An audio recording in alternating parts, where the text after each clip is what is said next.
Disclaimer, यह video एक satire है और इसे सटायर की तरह ही लें। अरे sir sir sir sir sir sir आप रिपोर्टर हैं सर? ऑफ कोर्स हम रिपोर्टर हैं। देखने में नहीं लगते क्या? सर लगते तो नहीं है, पर आप रिपोर्टर हैं तो सर वहाँ चलिए ना सर। अभिषेक को मार दिया सर, आप प्लीज चलिए ना सर। यू कैन सी, मैं रिपोर्टिंग कर रहा हूँ। बेचारे गरीब पे तकिया जला दिया। अरे सर बहुत बुरा हुआ सर ये तो। पर सर वहाँ पे ना बहुत सारे लोगों को मार दिया है सर। अभिषेक, नीरज, शक्ति, बहुत सारे लोग हैं, बहुत सारे लोग घायल भी पड़े हैं सर। चलो ना सर रिपोर्टिंग करते हैं। यू बास्टर्ड, तुम्हें आदमी की पड़ी है। यहाँ तकिया जल रहा है। मेरी पर्सनल फैटिश है तकिए से। तकिया जल रहा है यहाँ पर। मेवात पे अलग लेवल की रिपोर्टिंग हो रही है। न्यूज़ 24 का संदीप चौधरी पूरी सिचुएशन जांचने और समझने के बाद भाई का एक गजब प्रश्न था। हफ्ते में तनाव था, भड़काऊ पोस्ट वायरल हो रही थी, ऐसी क्या जरूरत आन पड़ी थी कि शोभा यात्रा निकालनी। लॉजिक देख रहे हो भाई का? ऐसे ही लॉजिक सुनकर जेएनयू में नारे लगे थे, लॉजिक हम शर्मिंदा हैं, तेरे कातिल जिंदा हैं। एक बार इस भाई को किसी ने वीडियो बना के धमकाया, अगर तूने अगले 6 दिन तक सूसू किया तो हम तुझे पेल देंगे।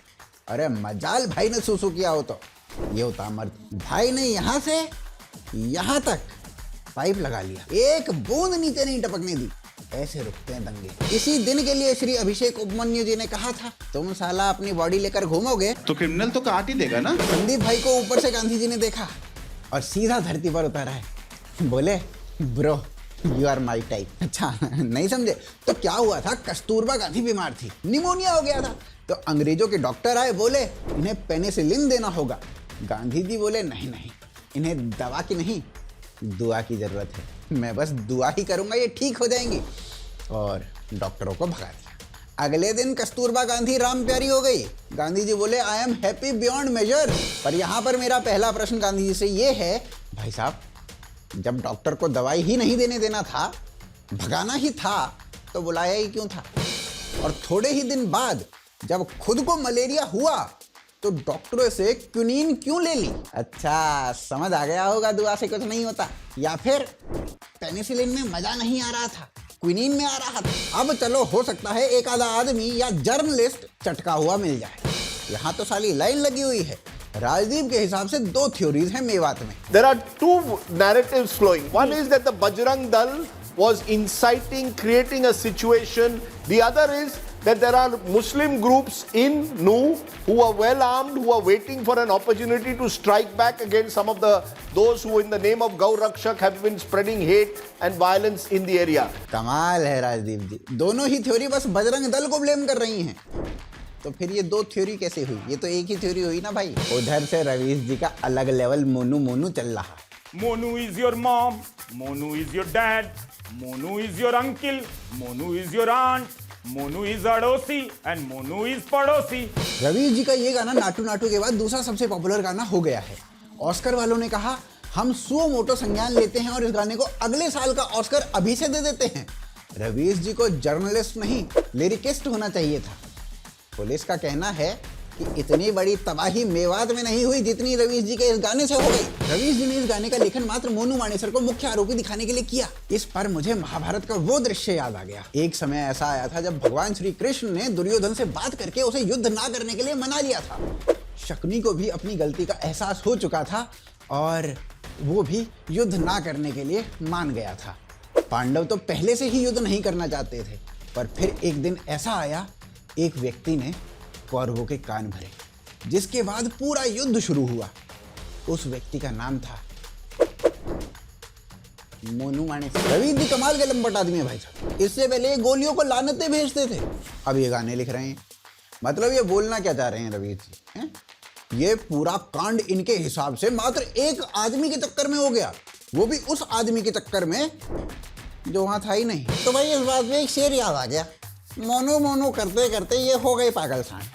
मोनू मोनू करते करते ये हो गए पागल सांड। पहले तो बस दिखते थे, अब हो गए बावली तरे। अबे ये कैसा शेर है, इसमें तो राइम ही नहीं हुआ। मन में तो हुआ। अब चलो मूल प्रश्न ये कि मान लिया मोनू मानेसर से खुंदक थी, तो पुलिस वाले क्यों मारे, पुलिस स्टेशन क्यों फूके? इस क्वेश्चन का आंसर ना वीडियो के एंड तक मिल जाएगा, तो पूरे वीडियो को देख लेना, ठीक है? और वहीं से आपको पूरे फसाद का कारण भी पता चल जाएगा। तो सब कुछ जानेंगे और साथ में ये भी जानेंगे कि विक्टिम को कैसे अक्यूज बनाया जा रहा है और अक्यूज को कैसे विक्टिम। तो आप देखते रहिए द वर्क शो, साथ ही चैनल को सब्सक्राइब कर लेना, ठीक है।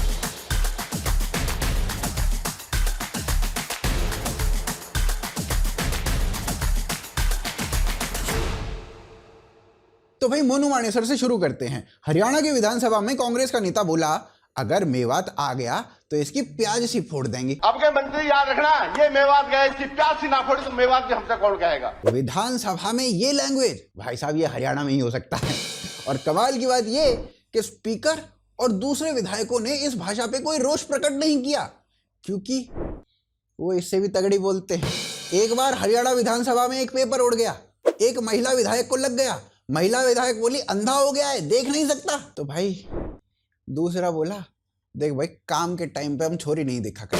अब मोनू मानेसर की बात चल रही थी। हरियाणा के होम मिनिस्टर ने कहा कि उन्होंने मोनू मानेसर के वीडियो देखे हैं और उसने ऐसा कुछ नहीं कहा जिससे कोई भड़के। और मैंने भी मोनू मानेसर की वीडियो देखी है, वो कहीं पर भी दंगा करने के लिए नहीं कह रहा है, वो लोगों को यात्रा में पहुंचने के लिए कह रहा है। तो मोनू मानेसर ने बेसिकली लोगों को अधिक से अधिक मात्रा में यात्रा में आने के लिए कहा था। पर मेवात में अफवाह थी कि मोनू भी आएगा और मेवात में 31 जुलाई को उसी हिसाब से तैयारियां भी शुरू कर दी गई थी। लेकिन वीएचपी ने मोनू मानेसर को पहले ही मना कर दिया था, तो मत जाइयो। हरियाणा के मुख्यमंत्री ने कहा कि मोनू मानेसर के ऊपर जो एफआईआर है वो राजस्थान की पुलिस के अंडर है और वो ही मोनू के मुद्दे पर अधिक बता सकते हैं। हाँ, हरियाणा की पुलिस यथासंभव मदद करने को तैयार है राजस्थान की पुलिस की। राजस्थान के मुख्यमंत्री ने इस पर कहा, हमारी पुलिस तो मोनू को ढूंढ रही है पर मोनू मिल नहीं रहा और हरियाणा की पुलिस मदद नहीं कर रही है। अब भाई इनमें से कोई तो झूठ बोल रहा है, नहीं? तो राजस्थान की पुलिस ने फरवरी के महीने में मोनू मानेसर को क्लीन चिट दे दी थी। और ये क्लीन चिट क्यों दे दी थी? क्योंकि मोनू मानेसर के पास उस दिन, जिस दिन जुनैद वाली घटना हुई थी, उसकी सीसीटीवी फुटेज अवेलेबल थी कि वो कहीं और था। लो भाई, तो मतलब जिस आदमी को पहले ही क्लीन चिट मिल चुकी है उस आदमी के ऊपर झगड़ा हो गया, वो भी तब जब वो आदमी मेवात गया ही नहीं। अब कौन खरीदेगा तुम्हारी न्यूज, सालो थोड़ी रिसर्च तो कर लेते। अब वो बोले नहीं, इसने ना वीडियो बनाया था, उसमें इसने अपने आप को मेवातियों का जीजा बताया था, इसलिए मेवातियों ने 6 लोगों पुलिस वालों समेत मार दिया है। भाई साहब तुम खुद सुन भी रहे हो कि तुम क्या बोल रहे हो। मतलब कल को मैं किसी को साला बोल दूं तो वो इस बात का मतलब मेरे पूरे गांव से ले लेंगे उन पे गोलियां चला के। मतलब गदर में सनी देओल को लाहौर का जीजा बताया गया है, वहां के बच्चे बच्चे सनी देओल को फूफा जी करते डोल रहे हैं। तो फिर क्या पाकिस्तान भारत से लड़ाई तुरंत शुरू कर दे? तुम्हारा हिसाब तो यही कहता भाई। नहीं, अब मोनू मानेसर ने एक बात कही, मेरा मेवात से कोई लेना देना नहीं, मैं तो गौ रक्षक हूं। तुम गाय के साथ अभद्रता करना बंद कर दो, मैं मेवात क्यों आऊंगा। अब हरियाणा में कानून है गौकशी के विरुद्ध, लेकिन फिर भी मेवात में 90 गांवों में ओपनली ये सब चल रहा है। पुलिस भी परेशान है इस सब से और गायों को ही बचाने के लिए मोनू मेवात जाता था। उनको ये कहनी चाहिए थी, उनकी एक वीडियो ये होनी थी संसद में या कहां पे, मोनू मानेसर दोषी पाया जाता है तो बिल्कुल उसको अंदर देना चाहिए।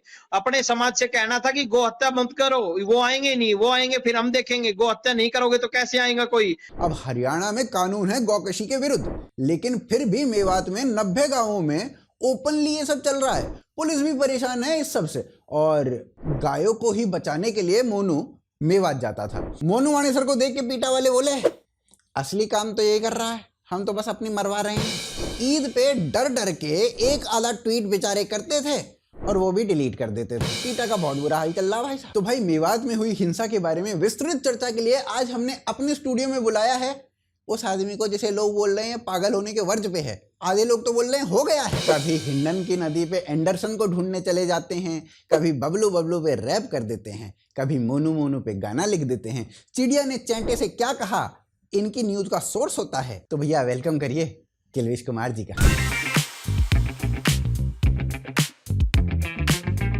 तो रविश जी, आपके गाने के पीछे क्या प्रेरणा थी? प्रेरणा तो थी नहीं, मैंने सोचा था गाना लिखूंगा तो प्रेरणा मिलेगी, पर उसने तो ब्लॉक ही कर दिया। क्या इतना बुरा हूं मैं? अरे नहीं नहीं, आप क्यों बुरे होने लगे?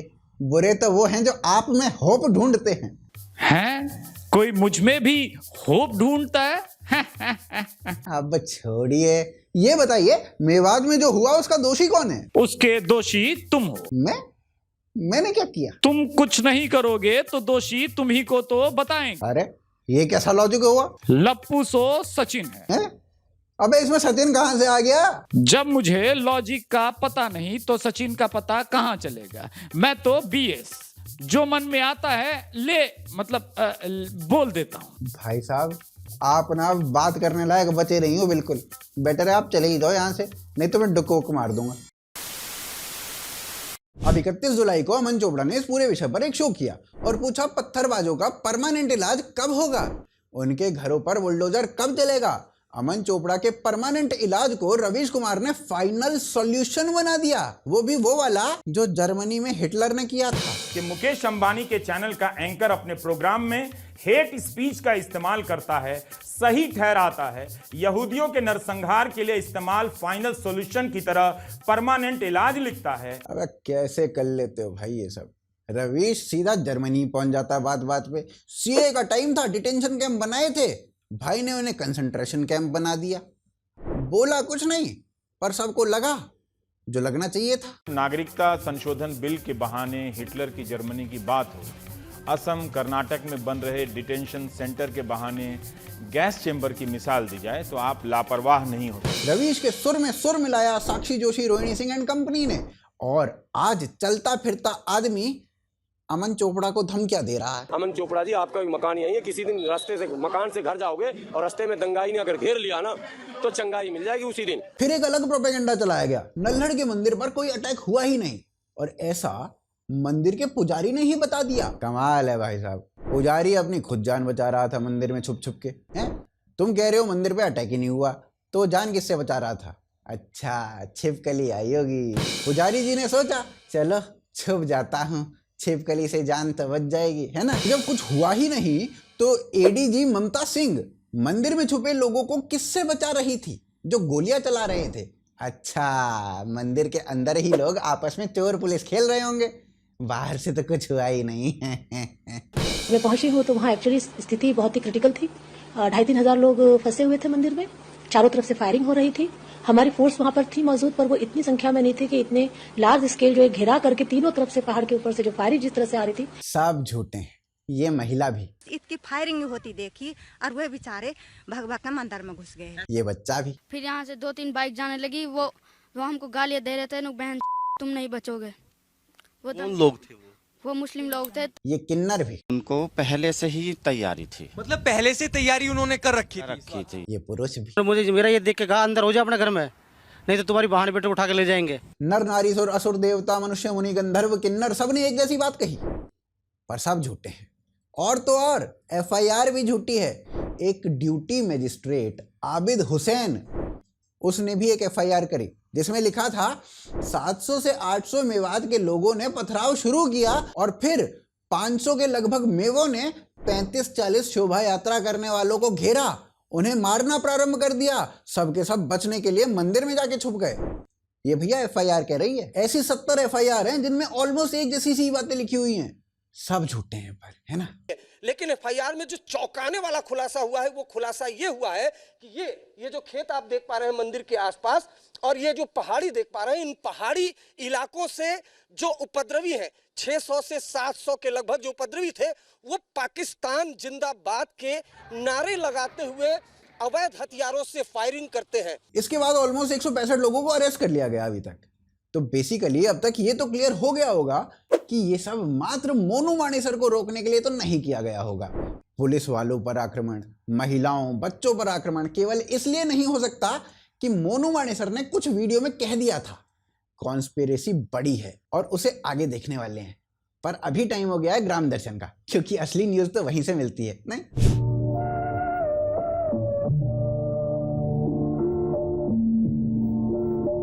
राम राम, ग्राम दर्शन में आपको स्वागत है। एक महिला पत्रकार मेवात गई, वाने वहां के एक चिचा से पूछी, चिचा न्यो बताओ 31 तारीख को कहा हुआ हो। चाचा बोलो बजरंग दरबारे आए, उनने नारेबाजी की, नारेबाजी करने पे हमारे छोरा भड़क गए, फिर वाके बाद सबरी दिक्कत होगी। फिर महिला पत्रकार ने पूछी, अच्छा तो कौन कौन से नारे लगाए यूं बता दो। बजरंग दल वालों ने क्या नारेबाजी की? जैसे भी वो नाराबाजी करते हैं, क्या नाराबाजी? जय श्री राम, गौ माता। अरे तेरा भला हो जाए। अब मतलब देश में ऐसा हाल हो गया है कि आप जय श्री राम और जय गौ माता के नारे भी ना लगा सको। अगर आपने लगा दिए तो आपके पूरे समूह पे गोली चल जाएगी। यूं भैया इतना बड़ा अपराध के छोटे छोटे बालकन पे भी, लुगाइन पे भी गोली चला दी। कमाल है भैया। अब भैया राहुल गांधी कहेगा देश में जय श्री राम क्यों बोले हैं लोग, या राकेश टिकैत कहेगा देश में जय श्री राम क्यों बोले हैं लोग, तो भैया माहौल तो बनेगा ही। यूं तो घनी विकट समस्या होगी भैया। अरविंद केजरीवाल ने कर्नाटक का स्वास्थ्य मंत्री दिल्ली बुलाया मोहल्ला क्लिनिक दिखाने को। खूब फोटो वोटो खिंचवाए, ट्विटर पे भी डाल दिए। केजरीवाल पूरे प्रचार मूड में आ गया। पर कर्नाटक को स्वास्थ्य मंत्री कर्नाटक पहुंच के बोला, ए पता ना कहाँ बना रखा हो मोहल्ला क्लिनिक के नाम पे, बिना बात की हवाबाजी कर रखी है। या तो बढ़िया तो हमारे कर्नाटक का हिसाब किताब है। कर्नाटक में कांग्रेस, दिल्ली में आप, ये दोनों मिलकर I.N.D.I.A. वारो इंडिया बना रहे हैं। और भगवान इनमें इतनी बुरी होगी आपस में ही, बताओ भैया इतनी बुरी ना होनी चाहिए कई गेल। तो भैया या बात पे तो मैं चल रहा हूँ, मोथे काई की ना इतनी बुरी होती देखी ना जाए। ठीक है, तुम मिलने का कुआम पढ़ो, मैं चलूं।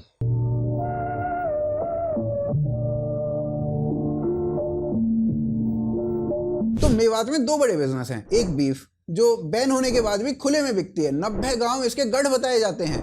अब मोनू मानेसर या हरियाणा के गौरक्षक दल ने एक बड़े पैमाने पर यह तस्करी रोकी और इसी संदर्भ में इनकी मुठभेड़ अक्सर मेवातियों से हुई। हिंदू महापंचायत ने भी इस संदर्भ में संज्ञान लिया, लोगों को इसी संदर्भ में अरेस्ट भी किया गया। अब मोटी बात यह है कि गौरक्षा दल जो है ना, वो बजरंग दल की ही संस्था है और ये मेवातियों की बीफ बिजनेस में सबसे बड़े रोड़े हैं, पुलिस से भी बड़े। तो इन पे पहले से ही खुंदक होगी इन लोगों को। पर पुलिस वालों ने क्या बिगाड़ा था, और तो और एक साइबर पुलिस स्टेशन को ही जला दिया। ऐसा क्यों किया गया होगा भाई? नहीं मतलब साइबर पुलिस स्टेशन में तो कुछ होता भी नहीं, फिर भी नॉर्मल पुलिस स्टेशन को छोड़कर साइबर पुलिस स्टेशन को ही क्यों जलाया गया? तो इसके ना दो कारण हो सकते हैं। या तो साले पागल है, या फिर वहां फल फूल रहा दूसरा बिजनेस जो मेवात में सबसे ज्यादा फल फूल रहा है वो है साइबर क्राइम का। इस एंगल को अभी तक आपको कोई नहीं बता रहा होगा। एक रिपोर्ट बताती है कि पुलिस ने अभी तक 5 लाख सिम कार्ड यहां से ब्लॉक किए हैं जो साइबर क्राइम कर रहे थे। पुलिस ने अभी थोड़े दिन पहले बताया कि इन्होंने देश के 28,000 लोगों से लगभग 100 करोड़ रुपए की ठगी करी है साइबर क्राइम के अंतर्गत, जिसमें मेवात के 66 लोगों को अरेस्ट किया गया। फिर पुलिस बताती है 14 गांवों की 320 लोकेशन ऐसी हैं जहां से ये काम प्रमुख रूप से किया जा रहा था। भाई साहब मेवात में साइबर क्राइम सिखाने के लिए ना स्कूल खुले हुए हैं, क्रैश कोर्सेज कराए जाते हैं यहाँ पे। यही नहीं, सेक्सटॉर्शन या हनी ट्रैप के लिए भी स्कूल खोले गए हैं। वहां पर सिखाया जाता है कैसे हनी ट्रैपिंग करनी है, सेक्सटॉर्शन करना है। देख रहे हो भाई साहब कितने तेजस्वी लोग हैं यहाँ। आप पढ़ रहे हो फ्लेमिंग का लेफ्ट हैंड रूल, मोशन अंगूठे पे होगा, इस उंगली पे मैग्नेटिक फील्ड होगा तो इस उंगली पे करंट होगा। ये लोग इन दोनों उंगलियों को बंद करके हाथ को सीधा कर दे रहे हैं। तो बेसिकली इसलिए साइबर पुलिस स्टेशन जलाया ताकि साइबर क्राइम का सारा रिकॉर्ड जल जाए। उधर से 24 जुलाई को सैकुल खान, जिसने 1,90,000 का साइबर क्राइम किया था, जिसे पुलिस ने अरेस्ट भी कर लिया था, वो पुलिस की कस्टडी में समाप्त हो जाता है। 24 तारीख को इनका बंदा पुलिस कस्टडी में समाप्त हुआ था। 31 तारीख को वायलेंस हो गया जिसमें पुलिस के 2 जवान बलिदानी हो गए। और इससे कुछ ही दिन पहले कुछ ये बोला गया था, अगर CIA पुलिस किसी गांव में बिना इंफॉर्मेशन के घुसे, आपका मुकामी थाना ना रहे, हाथ पैर तोड़ दो, छिड्डी छिड्डी कर दो, क्योंकि सेल्फ डिफेंस के लिए धारा है। आई होप अब आपको लिंक समझ में आ रहा हो। सैकुल खान के बाद 1 हफ्ते के अंदर अंदर इतना बड़ा दंगा क्यों हुआ और उसमें पुलिस वालों को भी क्यों लपेटा गया, समझ में आ रहा होगा। तो भाई that's it from my side. You were watching the Vogue Show. Do subscribe the channel. Jai Hind. Jai Bharat.